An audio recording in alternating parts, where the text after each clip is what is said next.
What's up, boxing fans? How y'all doing out there? Y'all know what time it is. It's your boy, Easy Work Boxing. You know how we do over here, man. Nobody's talking no racism. I'm about to hit you everywhere but under your feet with this one. Gotta talk about Teofimo Lopez versus Josh Taylor. Coming out on my mama's birthday, June 10th. That'll be a good fight, go see her. Then got me something to watch. But I gotta go in on this situation. First, I wanna say thank both of these men, for giving us entertainment, risking their life. I pray that both of these men come out the ring safely.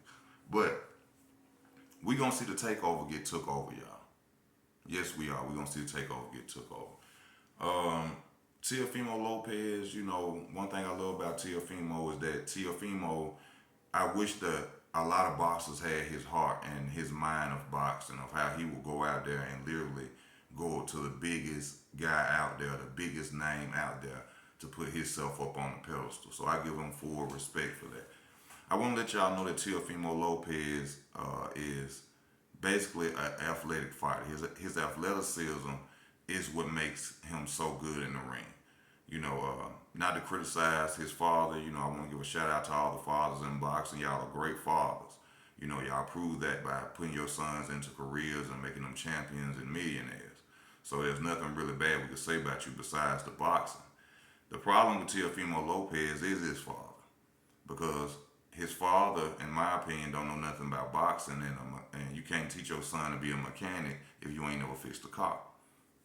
And I think that him, Ryan Garcia, and many others who have had their fathers, entirely in their career since they were coming up, that was a bad situation for them. I feel like they should have had somebody, after a certain time, like Bill Haney did. Shout out to Bill Haney, even though,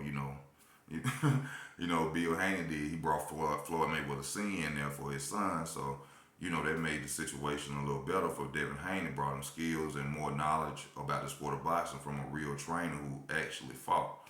So it's not to knock Teofimo Lopez Sr., it's just the fact of, we see the gaps. I see the gaps that your son is basically built off his athleticism. He can fight. I'm not saying he can't box or nothing like that. He got there some way, somehow. But, he's built off athleticism. Josh Taylor. Josh Taylor is going to beat the hell out of Teofimo Lopez. The thing about both of these fighters, neither one of them use a jab. Neither one of them. But the key to beating Josh Taylor is the jab. That's the key to beating Josh Taylor. If you go back and you watch Ramirez, you go back and you watch the Catterall fight, if you create distance with Josh Taylor and you use a jab, it for some reason, it's like a virus to his database. It fucks up his whole mindset. He can't even, it fucks up his fight for him. He can't really do too much with you. Being the fact that Teofimo Lopez doesn't have a good jab and doesn't use it for real, that's why I'm expecting him to get beat up, because Josh Taylor is a phone booth fighter. He loves to get inside on you. He don't care about distance. Neither one of them care about distance. Teofimo Lopez leaps in a lot. That's what's going to get him knocked out, literally. But, neither one of them cares about distance. So this is going to be an up-in-your-face fight. And Josh Taylor's bread and butter is being up in your face.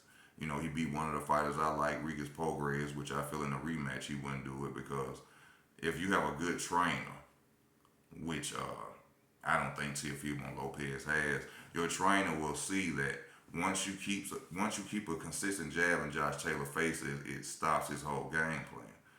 And so that's why I'm expecting Teofimo Lopez to get knocked out on June 10th. No disrespect to the Teofimo Lopez fans. For one, I don't think he's mentally there. He's going through situations. His man just left, Jamal Charlo's situation with the wives and stuff like that. And, I know a lot of people say, hey, I ain't got, but as men, we know what that feel like. That's a hurting feeling, So I don't think he's mentally there right now. He moving up to a weight class to 140. Josh Taylor is a naturally bigger guy, which is why I feel he gonna stop him. Really, I'm expecting to see Teofimo Lopez either leave out the ring or either cry in the ring. This gonna be a bad fight for him. He's gonna get knocked out, y'all. I'm telling y'all. I don't see Teofimo Lopez changing anything that he's been doing, which got him beat by George Kambosos. Teofimo likes to look pretty in the ring. See, that's one thing that lets you know that the fundamentals and the training wasn't really there because I call it a sub-zero jab. He like to slide. He like to look pretty. He finessing the jab or something. But that showed me, you know what I'm saying, the lack. And then I watched a video, a documentary where they was talking, and I realized then that his father is basically the only person that trained him. So you know his gaps there.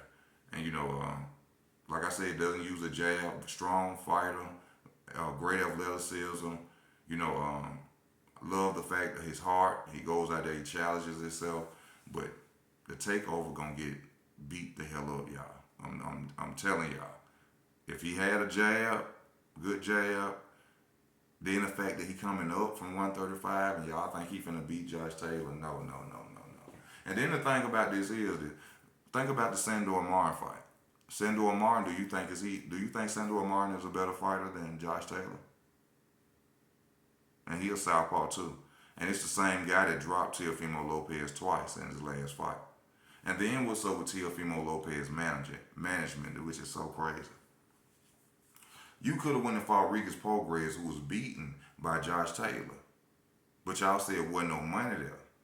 But you would have been a champion at 140. You would have got a WBC title if you would have beat Regis Prograis.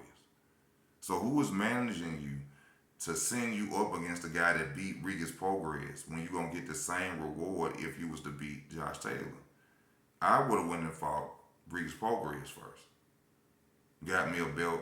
Then when that Josh Taylor probably become unified if you should beat him, which you're not going to do, Teofimo Lopez. And that's not to knock you. It's just that you're a talented fighter, but like I said, athleticism ain't going to be enough to beat Josh Taylor. You're going to have to be, you know what I'm saying, good game plan, which you never have a game plan, but that's obvious to the fans out here.